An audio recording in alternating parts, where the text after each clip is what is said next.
Hindi. Nakikita sa loob ng bahay? Pwede. Sa sala? Hindi. Sa kusina? Hindi. Sa kwarto? Pwede. Hinihigaan? Hindi. Grabe, mahirap. Sinusuot? Hindi. Appliances? Hindi. Mahirap. Kama? Hindi.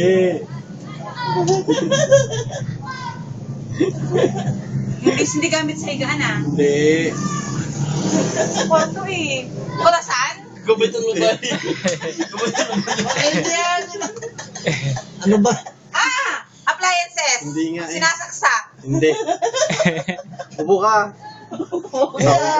Sa kwarto lang talaga? Pwede. Pwede sa sala? Balihoy. Hindi.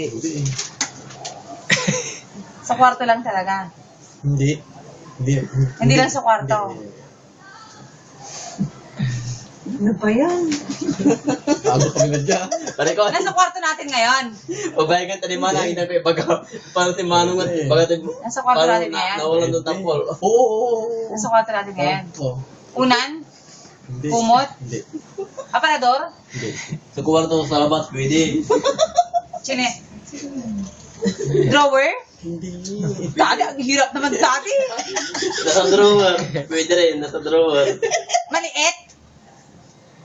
Pwede. Suklay? Hindi. Pansariling gamit? Hindi bagay yan. Hindi bagay. Pangpamilya? Pwede. Pwede trip. Kama? Okay. Pangpamilya? Pang spoiled pa yan. Panlinis sa katawan? Joke ko lang. Okay siya. 1 minute and 2 minutes. No. Tumingin tayo. Ano to the SPO? Ano to the SPO? Ha? Hindi ka manilingaw. Nasa labas din? Salamin? Hindi. Bintana? Aircon? Hindi. Hindi naman sinasaksak eh. Bagay. Bagay nga. Hindi bagay. Bagay ba? Oo. Pwede. Oo, bagay.